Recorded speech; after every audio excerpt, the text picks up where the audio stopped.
In this English lesson, you're going to listen to a short story called The Community Garage Sale.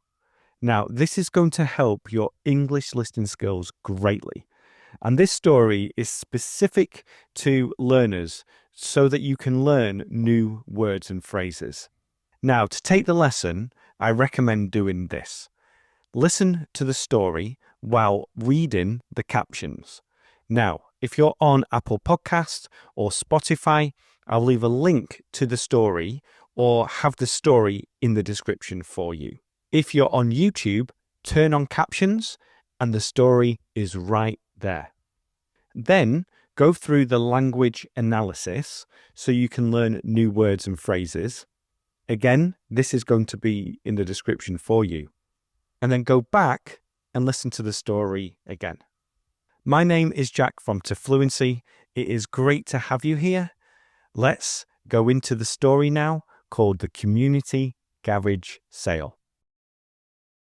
Anna stood in her garage, hands on her hips, staring at the boxes piled high in the corner. They had been sitting there for years, untouched and gathering dust. Old toys, broken gadgets, clothes that no longer fit. Each box was like a small time capsule filled with forgotten memories. It's time to clear this out, she said to herself. Her teenage son, Max, shuffled in behind her, wearing the face of someone who'd rather be somewhere else. Are you serious, Mum? It's all junk. No one's going to buy this. Anna ignored his complaints as she pulled out a heavy cardboard box from the stack. One person's junk is another person's treasure, she said, brushing off a cloud of dust. You'll see. It was Saturday morning, the day of the annual neighborhood garage sale. The sun was already climbing high and the street buzzed with activity. Neighbors were setting up tables on their lawns, waving at each other as children ran between houses searching for bargains. This was Anna's favorite part of the year. The community garage sale always brought people together, sharing not just their belongings, but their stories. Max carried the first few boxes outside, dragging his feet and grumbling under his breath. This is such a waste of time, he muttered. No one cares about this stuff. Anna smiled to herself as she started unpacking. An old teapot with faded flowers, stacks of books with broken spines, and toys Max had long outgrown. All of it told a story. She carefully placed an old record player on the table, wiping off the dust. She didn't know if it still worked, but it had been her father's, back when records were the center of every home. Around mid-morning, people began to arrive, wandering from lawn to lawn. Children tugged on their parents' sleeves, begging for stuffed animals, and elderly couples browsed through vintage dishes and forgotten records. Anna chatted cheerfully with everyone who stopped by, grateful for the chance to clear some space in her garage, and maybe in her mind as well. That was when she noticed him. An elderly man, neatly dressed, walked slowly toward her table. He moved with care, as though each step required effort. His cap shaded his face, but his eyes were focused on something he was looking for. In his hand was a small, folded list. Anna greeted him with a warm smile. Good morning. Let me know if there's something you're looking for. The man hesitated, as if unsure whether to speak. Finally, he cleared his throat and pointed to the table. Do you happen to have a record player? Anna's face lit up. Actually, I do. She turned and carefully lifted the old record player onto the table. It's been sitting in my garage for years. It might still work. The man stared at it, his expression unreadable. For a moment, he didn't say anything. Then, very quietly, he whispered, It's just like the one I had. Anna stopped, her hand still resting on the record player. The way he looked at it wasn't like someone browsing at a garage sale. It was like he'd found something he had lost long ago. He reached out and brushed his fingers gently along the edges. My wife and I had one just like this, he said softly, his voice shaking slightly. We'd sit on Sundays and listen to music together. She loved it, more than anything. He paused, then added, "After she passed, I gave it away. I thought it would make things easier, but..." His voice trailed off, and for a long moment there was only the sound of people chatting in the distance. Anna felt a lump in her throat. She glanced at Max, who had stopped pretending to be uninterested. His usual teenage impatience was gone, replaced by quiet curiosity. Without looking at his mum, Max disappeared into the garage. When he returned, he was holding a small stack of dusty records. Records Anna hadn't seen in years. He handed them to the man without saying a word. "You'll need something to play on it," Max said simply, his voice quieter than usual. The man took the records carefully, as though they were fragile.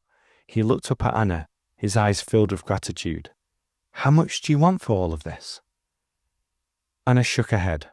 "Nothing. It's a gift. It was just sitting in the garage, waiting for the right person." For a moment, the man didn't move. Then he nodded, his cap casting a shadow over his face.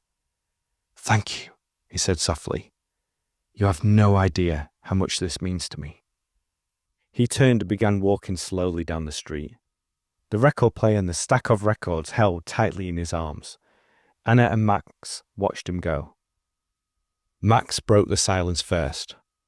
"I didn't know people cared so much about stuff like that."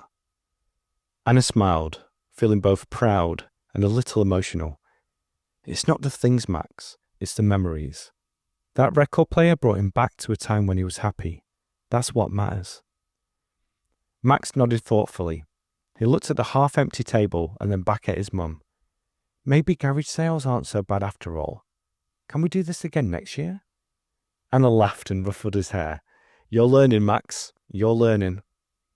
As they packed up the remaining items, Anna felt lighter, as though clearing out the garage has made space not just in her home, but in her heart.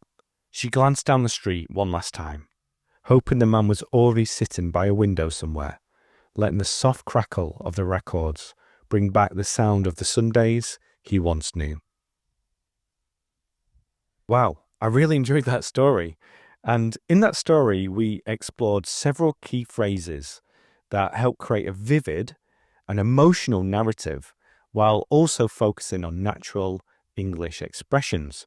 So stay with me as I break down, as I go through 7 of them to understand their meanings and to see how they can be used in different contexts. The first phrase is, "One person's junk is another person's treasure." And it tells Max that one person's junk is another person's treasure, meaning that something you no longer value might be valuable or meaningful to someone else. This phrase is often used when talking about second-hand items. Another example might be, "I was about to throw out my old chair, but the neighbour took it." One person's junk is another person's treasure. The second phrase is gathering dust. Gathering dust. The story describes the boxes in Anna's garage as gathering dust, which means they have been sitting there unused for a long time. Another example is, "My guitar has been gathering dust in the corner for years." So imagine I have a guitar and I haven't played it. My guitar has been gathering dust in the corner for years. Now, the third phrase is all about memories, and it is this: brought him back to a time. Brought him back to a time. And Anna explains that the record player brought him back to a time when the man was happy.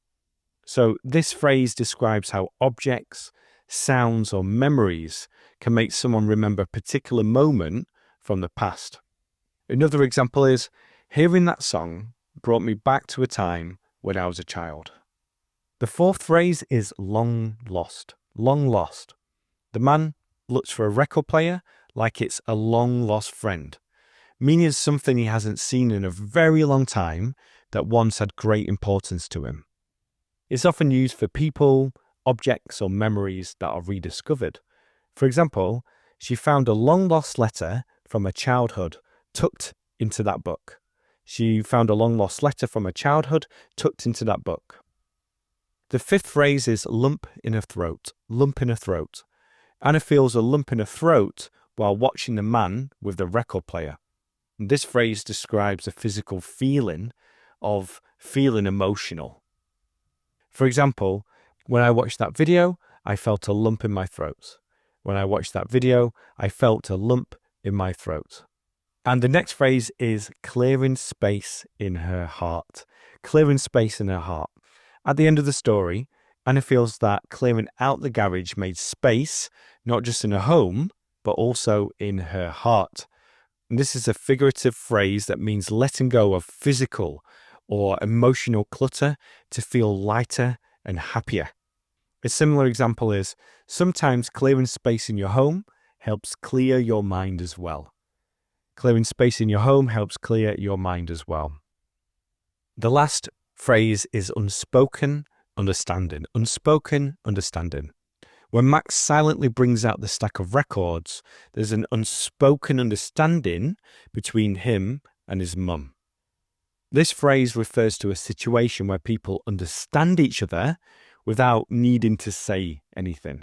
Another example is, when she smiled at him across the room, there was an unspoken understanding between them. So those are the 7 key phrases from the story. What I recommend you do is go back to the story and listen to it again. It's going to really help you learn English in a natural way. And I'll leave a note of the timing of the story so you can just find it very quickly. And then go to the description to learn the words and phrases and to learn about the best English learning resources and other episodes and videos I've made that you're going to find useful. Be sure to share this story and this English lesson with a friend. Subscribe to the podcast or the YouTube channel if you are new. And thank you so much for being here. I'll speak to you soon. Bye for now.